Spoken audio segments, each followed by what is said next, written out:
mesti bagaimana ya Ustaz ya? Memberikan barang itu kepada ahli waris atau bagaimana gitu Ustaz? Terima kasih. Assalamualaikum warahmatullahi wabarakatuh. Waalaikumsalam. Ustaz langsung dijawab. Langsung, saya takut lupa. A'udzubillahi minasyaitonirrajim. Min ba'di wasiyyati yusi biha aw dain. Harta warisan baru boleh dibagi setelah dikeluarkan dua. Yang pertama wasiat, yang kedua bayar utang. Makanya jangan senang dulu kalau orang tuanya punya harta warisan 1 miliar. Boleh jadi wasiatnya 300 juta, utangnya 2 miliar.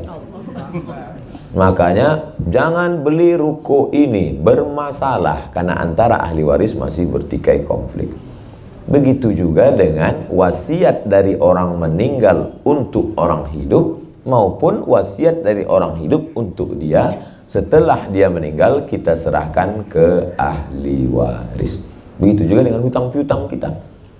Saya sampaikan ke jamaah haji sebelum berangkat Makkah kota suci, uang yang dibawa suci, maka kita pun mesti sucikan diri. Undang tetangga silaturahim, baca doa sudah, tapi hutang piutang kita. Nangis jamaah. Kenapa Pak? Saya malu jawabnya di sini Pak Ustaz. Terus mau di rumah, apa masalahnya? Rupanya utang dulu waktu sekolah. Utang apa? Utang bakwan. Terbayar. Hitunglah berapa, serahkan ke ahli waris. Dulu yang jualan di sekolah, udah nggak ada lagi ahli waris, sudah meninggal semua. Serahkan ke lembaga yang dinikmati orang banyak. Masjid, panti jompo, rumah yatim, fakir miskin, pondok pesantren. Serahkan dengan niat untuk almarhum. Itu saja lagi solusi bagi kita yang ada amanah mau disampaikan orangnya sudah meninggal dunia. Wallahu a'lam bishawab. Baik, yang kedua dari silakan.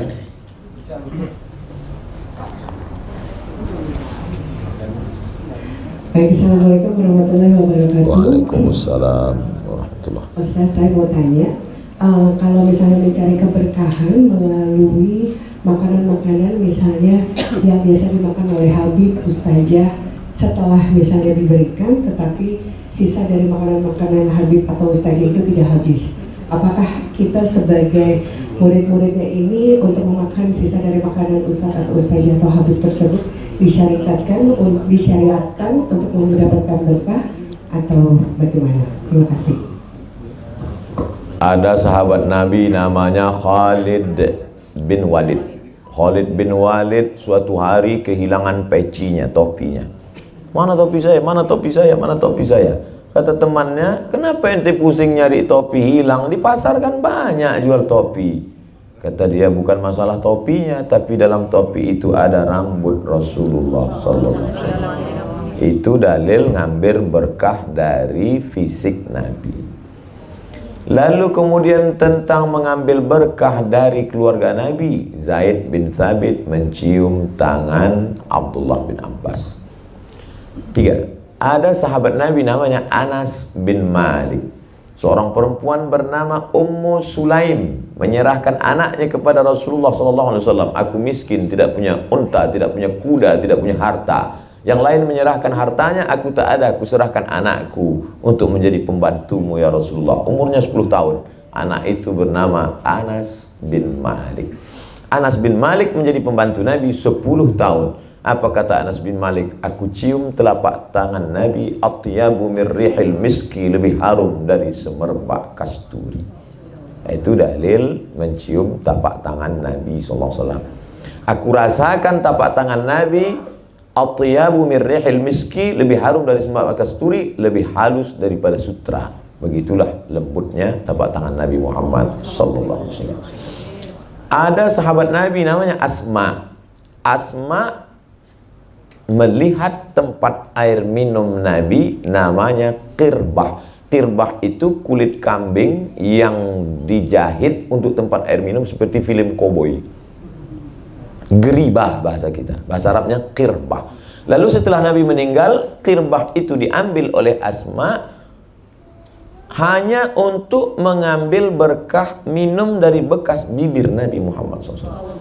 Dan ketika anaknya sakit atau keluarganya sakit, dia tuangkan air, diminumkannya dari bekas bibir qirbah bekas minum Nabi SAW.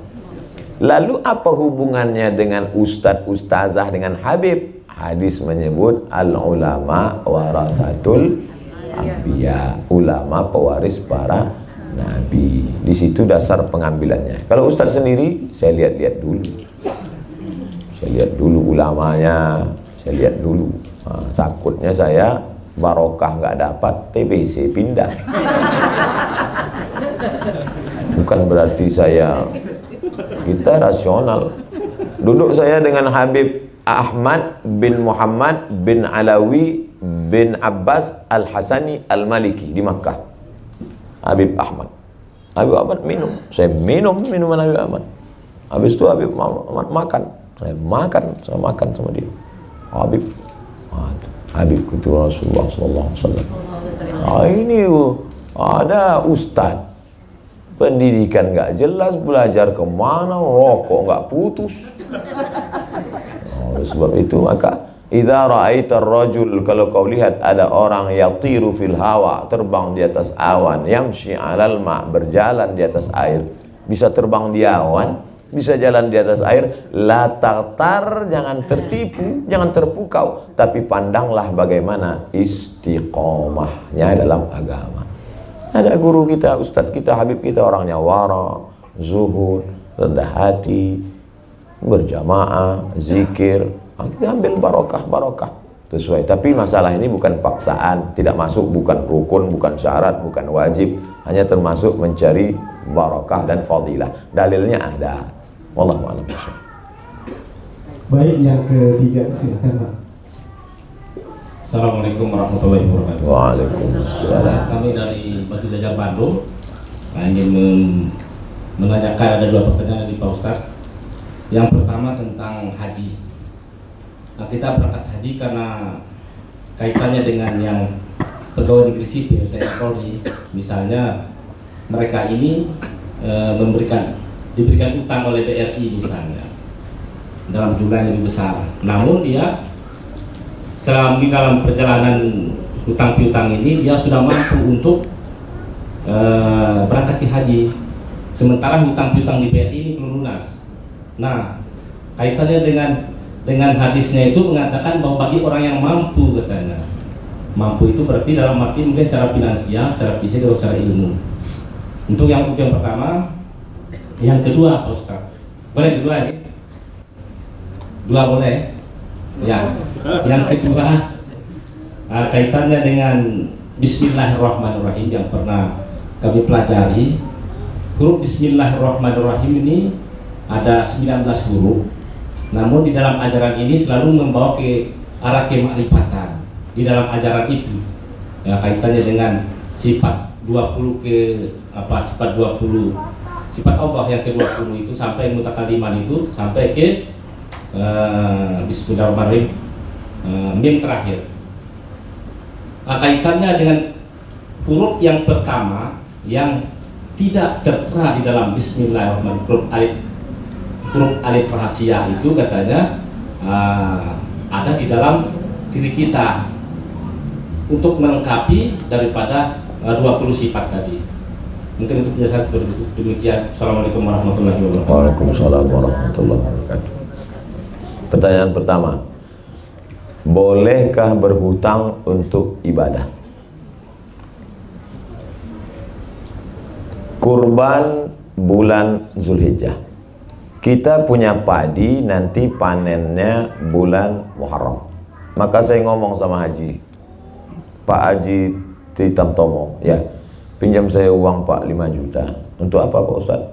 Untuk saya kurban bulan Zulhijjah.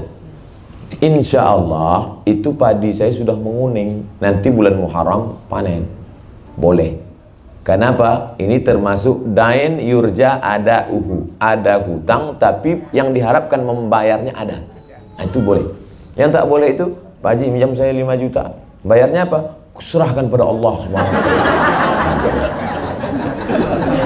Karena dia punya gaji pokok 5 juta, diambilnya 4, yang 1 itu dia setorkan sampai masanya tetap juga terbayar. Andai dia meninggal sekalipun di tanah suci, tetap ada pensiunnya. maka termasuk dalam kategori dain yurja adauhu, hutang yang bisa diharapkan pembayarannya. Begitu dalam kitab Majmu' Fatawa. Majmu' kumpulan fatwa.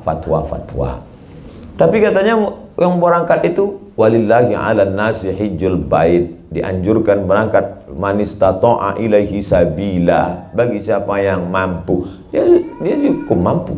Karena kondisi zaman dulu punya onta langsung pergi ke Makkah. Zaman sekarang punya uang belum tentu bisa berangkat. ONH plus saja belum tentu bisa berangkat. Plus pun sekarang mesti 3 tahun nunggu. Nah, oleh sebab itu maka dia nabung, dia bayar, dia store, lalu kemudian setelah 10 tahun berangkat, sisa 2 tahun, tetap utangnya itu tidak menyebabkan hajinya tidak sah. Hajinya tetap sah. Yang kedua, ada dalil tertinggi Quran. Di bawah Quran, hadis. Di bawah hadis, ijma'. Ijma' konsensus, kesepakatan. Di bawah ijma' qiyas. Qiyas itu artinya analogi. Analogi mencari hukum yang belum ditetapkan oleh Allah dan Rasulullah kepada hukum yang sudah ada dengan melihat titik persamaan. Contoh sabu-sabu, tak ada dalam Quran. Tak ada sabu-sabu dalam Quran, dalam hadis. Dari mana pengambilan sabu-sabu? Qiyas, analogi. Dikiaskan ke khamar. Kalau khamar menghilangkan akal, sabu-sabu lebih menghilangkan. Maka hukum khamar sama dengan hukum sabu-sabu. Itu namanya qiyas. Tapi ada 6 lagi dasar pengambilan hukum dalam Islam. Syar'u man qablana, saddu zara'i, qaulus sahabi, istihsan, istishab, 10 pengambilan hukum. Pertanyaan yang kedua, bahwa bismillahirrahmanirrahim banyak beda dengan iqra bismi rabbikal ladzi khalaq. Kalau bismillahirrahmanirrahim banyak enggak pakai alif. Kalau iqra bismi rabb banyak pakai alif. Bismillahirrahmanirrahim alifnya enggak ada. Alifnya itu ada dalam diri kita, bentuknya seperti huruf alif bercahaya. Tidak ada dalam Quran, tidak ada dalam hadis, tidak ada dalam ijma', tidak ada dalam qiyas. Lalu orang mengaku dia mendapat itu dari ladunni, mendapat dari ilham, mendapat dari... Boleh jadi itu dapat dia untuk diri dia sendiri sebagai ilham. Dia tidak disuruh untuk mengajarkan. Boleh jadi dia dapat itu dari perenungan dia. Tapi yang lebih selamatnya kalau kita dapat ilham untuk diri kita saja. Adapun kita ajarkan, siapa yang tidak tahu huruf alif pada bismillah ini bahwa dia cahaya dalam dirimu, maka saya sendiri sampai sekarang tak berani mengajarkan kalau tidak dari guru-guru itu kepada guru bersanad. Makanya saya lebih selamat selalu mengatakan menurut Imam Hanafi, menurut Imam Maliki, menurut Imam Syafi'i. Adapun mengkaji yang tidak ada di kitab, ini bukan kaji orang sembarangan Ustaz, ini dapatnya setelah puasa 3 hari 3 malam datang segala macam. Saya termasuk yang tidak begitu mengajar. Saya takut karena semua akan diminta pertanggungjawaban di hadapan Allah Subhanahu wa taala. Wallahu a'lam. Baik, yang keempat, silakan.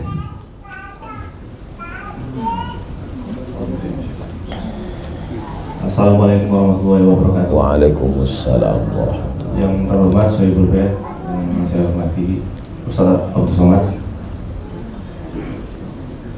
Nama saya Santo Kurniawan, pangkat Sersan 1. Saya anggota dari Mayor Infanteri Nadia Pandi. Jabatan saya Bintara Operasi. Saya mau bertanya Pak Ustadz mengenai teknologi, ilmu teknologi dan kemajuan zaman ini. Saya sebagai seorang tentara, saya menggunakan sebuah teknologi yaitu robot untuk mining sebuah Bitcoin. Dalam konteks keberkahan ini, saya mau bertanya, robot yang saya hasilkan dari smartphone itu dapat menghasilkan koin yang bisa saya jual. Apakah itu saya mendapat keberkahan? Itu aja, terima kasih. Assalamualaikum. Waalaikumsalam warahmatullahi wabarakatuh. Bapak punya robot. Robot ini menghasilkan koin. Koin ini dari mana dapat robot nih? Dari mining, Bitcoin, uang digital. Dari mana dia dapat? Dengan cara apa dia? dengan program yang ada di server yang kita ikuti, lalu mendapatkan sebuah koin, dan koin itu macam-macam. Nanti bisa diuangkan. Dan kita jual, ada perusahaan namanya Indodax yang ada di Indonesia, dan bisa menjadi uang sebuah rupiah. Islam tidak mengatur kita naik apa, mereknya apa, karena teknologi akan canggih terus. Dia hanya mengatur substansi kaedah umumnya saja. Kalau dalam transaksi itu tidak terdapat ghish, tipu, zulm, aniaya, gharar, gambling, judi, ketidakpastian, maka transaksi muamalat, jual beli, transaksi apapun boleh. Tapi kalau di dalamnya ada ghish, tipu, di dalamnya ada zulm, aniaya, di dalamnya ada gambling, gharar, ketidakpastian, maka walaupun tidak ada tiga-tiganya, salah satu, maka transaksi itu haram. Walaupun tidak canggih. Jangan, kita tidak lihat canggih tak canggihnya. Contoh e-commerce, jual beli barang, tapi akadnya kita tidak lihat orang, tapi dia melalui multimedia. Maka e-commerce diputuskan oleh Lembaga Bahsul Masail di NU, di Muhammadiyah namanya Majelis Tarjih, boleh, tapi bersyarat selama tidak ada menyediakan tas, dikasih gambar, kirim ke nomor rekening ini. Begitu barang datang tak sama dengan gambar. Di situ kulit buaya, ini kulit ular. Lalu kemudian di mana kita bisa tukarkan? Makanya harus ada aturan klik. Kalau tidak ada di kota ini, bisa perwakilan di kota ini. Nomor kontak person, orangnya jelas, sehingga terhindar dari yang tiga. Jangan ada tipu, jangan ada zulm, aniaya, jangan ada gharar, gambling, ketidakpastian. Maka kalau selamat dari yang tadi, pelajari dari awal sampai ujung akhir, tak ada tiga-tiganya, halal. Ada tiga-tiganya, jangan. Karena kita mencari rezeki yang berkah. Duit hantu dimakan setan. Tak ada berkah, cuma numpang lewat aja di tiga, cuma numpang dosa aja, itu apa? Nauzubillah. Baik, yang selanjutnya masih ada waktu ya Ustaz? Saya ikut Sohibul Bait sama panitia. Ayah, oke, silakan ya. Silakan untuk selanjutnya. Assalamualaikum warahmatullahi wabarakatuh. Waalaikumsalam. Mohon izin penjelasannya Pak Ustaz berkaitan dengan keutamaan perempuan, apakah sholat di masjid ataukah di rumah. Itu yang pertama. Yang kedua berkaitan dengan masyarakat Indonesia yang pada umumnya merokok. Mohon penjelasannya berkaitan dengan hukum merokok Pak Ustaz. Terima kasih. Tidak ada ayat dalam Quran cerita tentang tembakau. Tidak ada hadis Nabi bercerita tentang rokok. Abu Bakar, Umar, Utsman, Ali, Thalhah, Zubair, tak ada cerita mereka merokok. Maka karena tidak ada dalam Quran, tidak ada hadis, maka ulama berijtihad. Lain ulama, lain hasil ijtihadnya.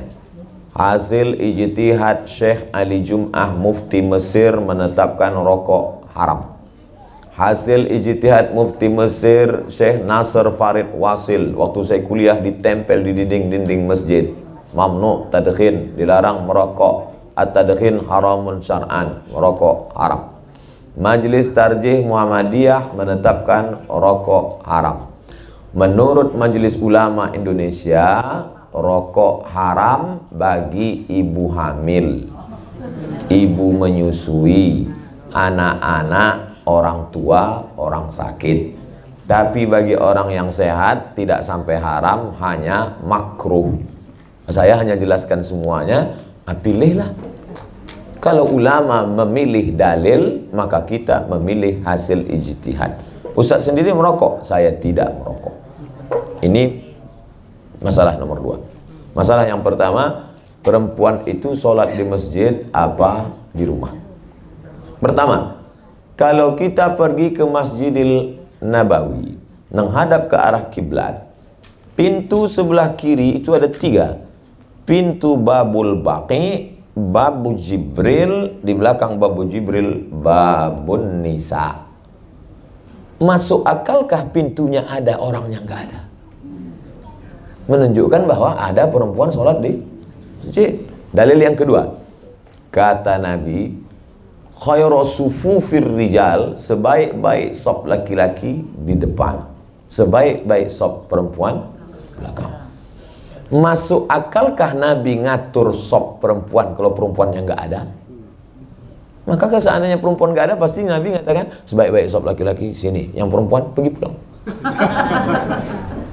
3. Nabi bercerita tentang sahabat i'tikaf Rasulullah sallallahu alaihi wasallam. Nabi i'tikaf ketika masih hidup. Summa i'takafa azwajuhu min ba'dih. Setelah Nabi meninggal, istrinya i'tikaf. Salat 5 menit, i'tikaf 10 hari 10 malam. Kalau yang 10 hari 10 malam boleh, apalagi yang 5 menit. 4. Aisyah istri Nabi, Ummul Mukminin, ibu kita radhiyallahu anha, Aisyah melihat perempuan salat dan pulang, mereka menutupi dirinya bimurutihinna. Mereka menutup pakai kain panjang sampai tak terlihat orang lain. Artinya ada perempuan salat tapi dia tutup dirinya supaya tidak menimbulkan fitnah.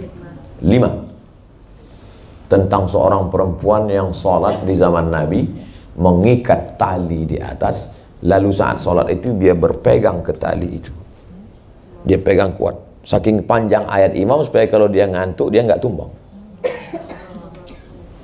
5 dalil ini menetapkan bahwa perempuan ada di masjid. Maka saya setelah membaca pendapat ulama, perempuan sholat ke masjid hukumnya boleh dengan syarat dan ketentuan berlaku. Tidak memakai perhiasan berlebihan, tidak memakai pakaian sempit, tidak bersolek jahiliyah, tidak menimbulkan fitnah. Nah, itu. Saya pernah masuk masjid, itu di belakang masjid kan pasang tirai. Dan dengar suara dari balik tirai ngobrol cikikikan, dalam hati saya, pantesan perempuan dilarang ke masjid. Untung saya sehat, kalau sakit saya sangka hantu, pingsan. Nah, jadi kalau menimbulkan mudarat lebih baik di rumah. Adapun larangan perempuan ke masjid menyatakan perempuan lebih baik di dalam tempat yang sempit, dalam pekarangan rumah, lebih baik dalam rumah, lebih baik dalam kamar ketika menimbulkan fitnah. Adapun rame-rame pengajian silakan, tapi kalau sendirian, ada nih sekarang perempuan rajin ke masjid, rupanya anak muda yang itu ganteng. Nah, ini tak betul, menimbulkan fitnah, na'udzubillah. Nah, jadi sifatnya kondisional dan situasional. Wallahu a'lam.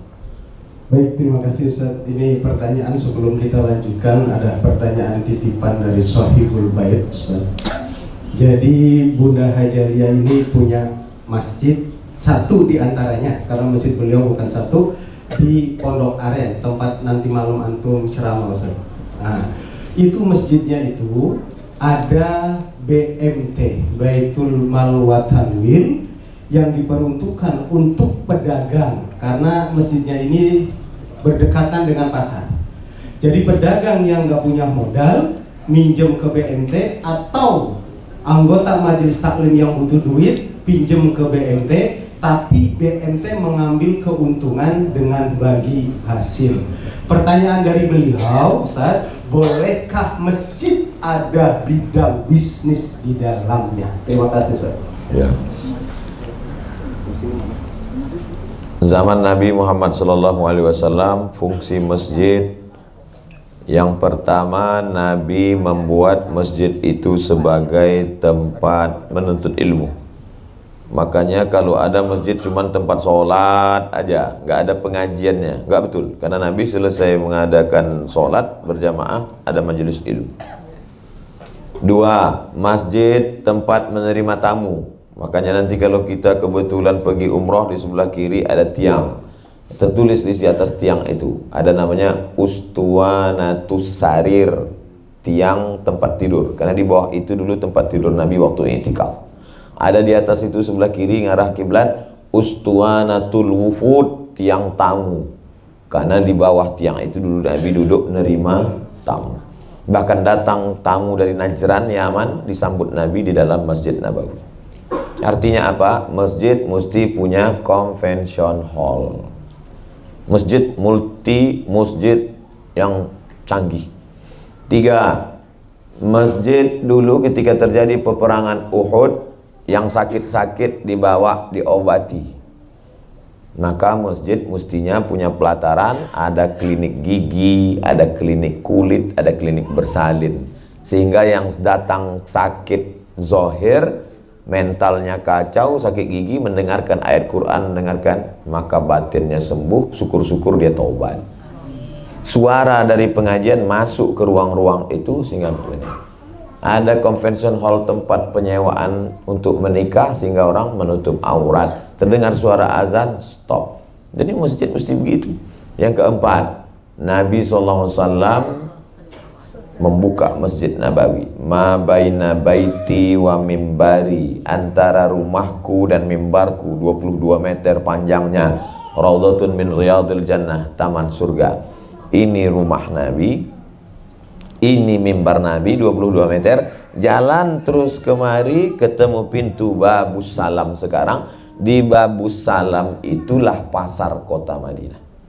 Itu makanya azan zaman Nabi satu. Setelah Nabi meninggal, kalau azannya cuma sekali, orang sibuk dagang, kosong sholat Jumat, dibuat azan 2 kali.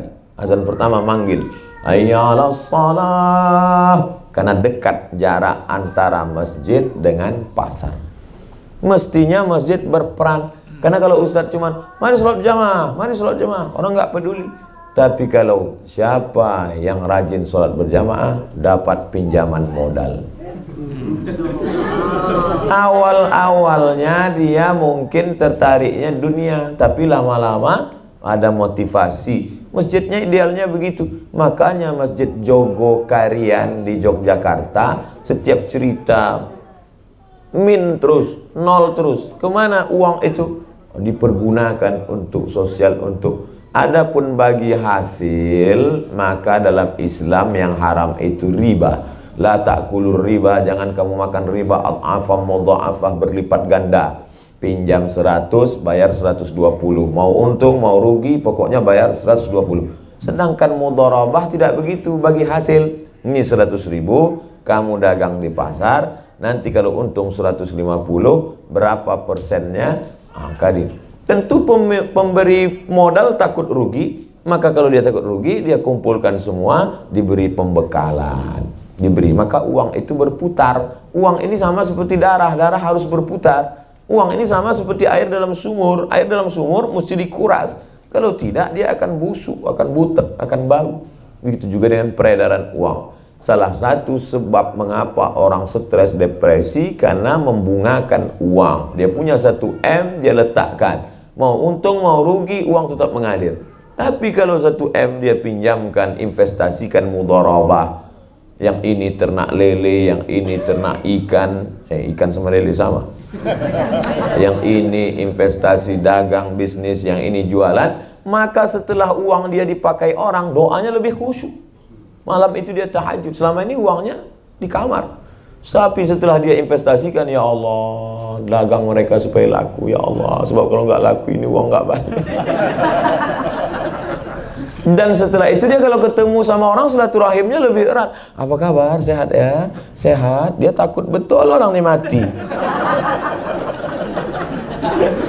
Jadi dalam Islam mudharabah itu membangkitkan adrenalin sehingga orang lebih semangat hidup. Beda dengan orang punya 1 M dimasukkan ke konvensional, dia duduk rumah nonton TV nunggu malaikat maut datang.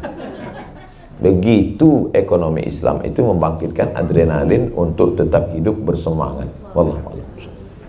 Assalamualaikum warahmatullahi wabarakatuh. Waalaikumsalam warahmatullahi wabarakatuh. Selamat Pak Ustaz Abdul Somad. Saya seorang dokter ahli kandungan, Pak. Ya, dokter ahli bidang kandungan. Dulu pertama waktu jadi dokter umum saya memutuskan spesialis ini, motivasi saya adalah 3 gitu. Pertama, saya milih bidang perempuan karena perempuan adalah tiang agama. Kedua, masalah di Indonesia angka kematian ibu masih tinggi. Ketiga, 60% penyebab infertilitas ada pada perempuan. Jadi saya pilih bidang ini, kemudian saya geluti, kemudian saya asik bekerja, saya nggak berpikir macam-macam sampai akhir-akhir ini ada teman saya yang mengatakan, dokter kan ahli kandungan, kan haram anak perempuan. Buset, itu saya baru kesadar. Apa iya ya? Jadi saya istighfar terus sampai sekarang. Jangan-jangan saya salah pilih lagi ini. Ya, di ujung cerita ini pada. Jadi mohon pencerahan dari Pak Ustadz atau Somad, apakah bidang yang saya jalani ini seperti itu? Begitu haramnya, saya jadi agak khawatir dan sedikit galau. Makasih. Ada aurat perempuan muslimah sesama perempuan muslimah, maka boleh nampak lehernya, nampak lengannya, nampak kakinya. Ada perempuan muslimah bersama mahramnya, bersama ayahnya, bersama adiknya, bersama kakaknya, nampak lengannya, nampak lehernya. Ada perempuan muslimah bersama laki-laki ajnabi yang tidak mahram. Ya Asma, wahai Asma, innal mar'ata, sesungguhnya perempuan, idza balagatil mahid, kalau sudah sampai usia menstruasi, maaf, la yasluh laha an yura minha, tak boleh nampak illa hadza wajah wa hadza tapak tangan. Yang dimaksud dengan tapak tangan zahiruha wa batinuha, ini boleh kelihatan, ini pun boleh. Jadi ibu-ibu ini boleh kelihatan. Nah, lalu kemudian udah jelas perempuan dengan perempuan muslimah, perempuan dengan mahram, perempuan dengan laki-laki ajnabi. Saya ajnabi, asing, tidak ada mahram, tapi ibu di sini wajah nampak, telapak tangan dan bagian belakang. Pak dokter menghadapi perempuan 3. Pertama mahramnya, kedua ajnabi, ketiga non muslim. Maka ketiga-tiga ini hukum asalnya haram dia lihat auratnya. Apalagi aurat saat melahirkan itu aurat mughallazah, aurat yang berat. Tapi di sana ada darurat. Ad-darurat tubihul mahzurat. Darurat membolehkan yang terlarang. Wad-daruratu tuqaddaru biqadriha. Tapi darurat itu ada kadarnya, ada batasannya, ada sebabnya. Ini kalau tidak ditangani dokter, mati. Pilihannya 2. Bapak, istri bapak ditangani dokter, orangnya soleh, amanah. Kalau tidak, mati. Kata si bapak, saya pilih mati aja. Nggak boleh kita pilih mati. Ayatnya, la tulqu bi aidikum ila tahlukah. Janganlah kamu menjerumuskan dirimu dalam kematian. Andai masuk ke dalam hutan, pilihannya cuma 2, makan babi sama mati. Nggak boleh pilih mati. Ini babi, ini mati, saya pilih mati. Nggak boleh. Terus babi aja dikit untuk nyambung hidup. Sekarang Pak dokter merasa dilema. Maka Pak dokter, kalau memang sekarang sudah banyak dokter perempuan sehingga tidak lagi ada hukum darurat, tapi sampai sekarang saya kira tetap darurat karena tak seimbang antara ketersediaan dokter perempuan dengan orang hamil perempuan yang hamil perempuan. Tidak terpenuhi ketersediaan dokter perempuan dengan pasien perempuan. Mau tak mau, kalau tidak mati. Tapi Pak dokter tidak selamanya juga harus dituntut itu. Kalau Pak dokter ragu, Bapak bisa menurunkan ilmu Bapak ke spesialis SPOG, spesialis obgyn yang baru, yang perempuan-perempuan, sehingga Bapak menularkan ilmu. Maka ibu-ibu juga, anak-anak ibu harus ibu wakafkan 1 orang untuk menjadi spesialis kandungan, untuk menyelamatkan dari hampir punahnya dokter perempuan, agar tidak laki-laki terjerumus pada perbuatan haram. Inti kesimpulannya, Pak dokter tak perlu takut masuk neraka gara-gara ini, karena menyelamatkan orang banyak. Wallahu a'lam bishawab. Assalamualaikum warahmatullahi wabarakatuh, Pak Ustaz. Mau tanya Pak Ustaz, kita ini kan pekerja seni, kita syuting sinetron. Nah, mau tanya hukumnya bagaimana ya Ustaz ya? Karena kadang-kadang ada adegan yang mungkin kita suami istri atau ada pegang tangan gitu, karena itu memang diperlukan sekali gitu, yang adegan yang pernikahan.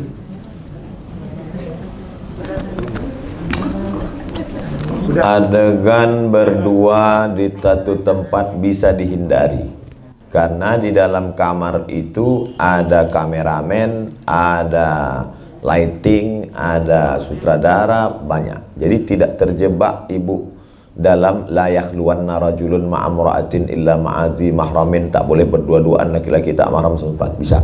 Tapi yang pegang tangan tak bisa dihindari, harus dihindari. Tak bisa berkata, kamu tadi kok pegang tangannya? Karena lebih baik menusukkan paku dari api neraka ke kepala min antamus sayada mara'atin la tahillu lahu, daripada menyentuh tangan perempuan yang tak mahram. Kebetulan aktingnya di situ pegang tangan. Lalu kemudian misalnya, kamu kan udah hijrah, udah ngaji, kok pegang tangan? Tuntutan skenario, nggak bisa. Jadi yang perlu dipikirkan sekarang bagi insan pekerja seni ini adalah bagaimana membuat video yang bisa menyelamatkan orang lain tapi juga kita selamat. Saya banyak tonton film-film film pendek yang banyak sebar di internet yang produk Thailand itu. Tidak ada pegang tangan, tidak, tapi menyentuh. Pertama yang saya tersentuh tentang orang gila yang tidur di depan toko yang disiram. Itu kan ngeri sekali efeknya bagi orang yang meremehkan orang miskin selama ini. Ternyata yang menyelamatkan toko dia itu orang gila yang selama ini dia usir, dia siram. Tak ada orang gila itu pegang tangan. Jadi artinya pekerja seni mulai berpikir bagaimana menulis cerita, menulis kisah, pengalaman true story orang yang kira-kira menjadi inspirasi. Terakhir kemarin saya nonton tentang cerita perempuan kaya direktur mengajak sopirnya punya mobil jelek. Kata direktur ini, nggak apa-apa saya pakai mobil kamu aja, yang penting kan sampai di tengah jalan ditabrak dari belakang. Orang kaya sombong ini minta ganti. Akhirnya dia telepon atasannya datang, akhirnya pucat minta ampun. Tersentuh kita, tak ada situ pegang tangan. Nggak bisa. Jadi cobalah berpikir sehingga mengeluarkan cerita-cerita yang menarik tanpa harus menyentuh akidah, tanpa melanggar aturan-aturan agama kita. Saya pikir itu pekerjaan luar biasa. Karena banyak orang sekarang tidak tersentuh kalau lewat ceramah. Banyak orang sekarang lewat ceramah dia belum mendengar ceramah baru nengok ustaz, udah takut dia. Tapi kalau ceramah ini dikemas dalam bentuk film, ud'u ila sabili rabbik, ajaklah orang ke jalan Tuhanmu bil hikmah, dengan santun, wal mau'izatil hasanah, suri tauladan, tambah satu lagi dengan film. Buktinya ketika disentuh hati dengan novel, menarik. Ketika cinta bertasbih, di mihrab cinta, dakwah lewat novel, menarik. Kalau Ustaz Somad ceramah, tak menarik. Tapi kalau ditulis, dibuatkan filmnya, menjadi menarik. Oleh sebab itu, tidak selamanya dakwah itu hanya lewat tausiah ceramah, tapi juga lewat film. Saya berharap Bapak Ibu pekerja seni mulailah berpikir melahirkan film-film pendek yang menjadi inspirasi, buatkan satu channel khusus. Dan sekarang kita lihat bagaimana misalnya film anak Rara dan Nusa menjadi kesukaan orang tak hanya di Indonesia, di Malaysia. Buktinya orang suka berpikir, Allah Ta'ala kirimkan ilham sehingga Bapak Ibu punya ide-ide cemerlang menulis, lalu kemudian filmnya itu menjadi inspirasi, orang dapat hidayah gara-gara itu. Itulah sebenarnya dakwah itu. Ayyahdiyallahu bika rajulan wahidan khairum min humurin na'am. Satu orang dapat hidayah karena engkau lebih baik daripada engkau memiliki seekor unta yang merah. Bukan karena ceramah, tapi karena film pendek tapi tidak selamanya film pendek itu tidak. Jangan setelah ngaji ini film pendeknya mati. Sikit mati. Bukan itu. Coba, saya tak ngerti betul film ini, tapi setelah saya tonton beberapa film Korea dengan Cina yang pesan-pesan kemanusiaan, menyelamatkan hewan, tidak ugal-ugalan di jalan, itu saya kira luar biasa. Wallahu a'lam. Baik, karena keterbatasan waktu kita nanti tutup dengan doa oleh beliau. Dan sebelum doa, di belakang ada buku-buku karya Ustadz Abdul Somad. Boleh diambil, bayar ya Ustadz Syukur? Bayar, tapi bayar, artinya dibeli. Dan kepada rekan-rekan hadir dari seniman, para pekerja seni, diperbolehkan oleh tuan rumah untuk berfoto dengan Ustadz Somad. Nggak tahu Ustadz Somadnya boleh nggak Ustadz? Boleh. Termasuk undangan yang lainnya.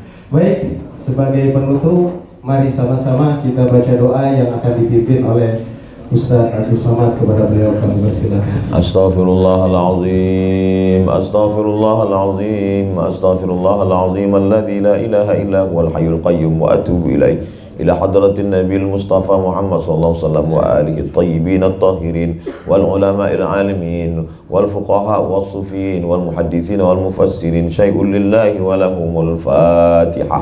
أعوذ بالله من الشيطان الرجيم. بسم الله الرحمن الرحيم. الحمد لله رب العالمين الرحمن الرحيم مالك يوم الدين إياك نعبد وإياك نستعين اهدنا الصراط المستقيم صراط الذين أنعمت عليهم غير المغضوب عليهم ولا الضالين آمين. اللهم أنزل الرحمة والسلامة والبركة على هذه الجماعة. Turunkanlah keselamatan, kerahmatan, keberkahan kepada seluruh jamaah yang hadir ini ya Allah. Wa khususan ala sahibi hadzal bait, bil khusus kepada sahibul bait. Allahumma barik lana fi amwalina, berikan berkah pada harta kami supaya kami bisa berinfak, berwakaf, bersedekah. Wa barik lana fi auladina, berikan berkah pada anak-anak kami supaya bisa mereka menjadi pejuang menolong agamamu ya Allah. Allah barik lana fi kulli ma ataitana, berikan berkah pada semua yang kau titipkan pada kami ya Allah. Allahumma ja'al hadhihi sanata khairan min amsiha, jadikan tahun ini lebih baik daripada tahun yang kemarin ya Allah. Allahumma ja'al hadzal balada baladan aminan mutmainnan ya'tihi rizquhu min kulli makan, jadikan negeri ini negeri yang aman, damai, tentram, terbuka pintu rezeki dari segala penjuru. Allahumma dafa'anna al-ghala' wal waba' wal fahsya' wal riba wal zina wal munkar. Selamatkan kami, keluarga kami, negeri kami dari segala malapetaka, bencana, riba, zina, narkoba, perbuatan keji dan munkar. Allahumma khtim lana bi husnil khatimah. Tutup umur kami dengan husnul khatimah, wala takhtim alaina bisu'il khatimah. Jangan sampai umur kami berakhir dengan su'ul khatimah. Allahumma rzuqnal istiqamata ala syari'atil gharra wat tariqatil bayda. Berikan kami istiqamah dalam agama yang lurus dan syariat yang benar ini ya Allah.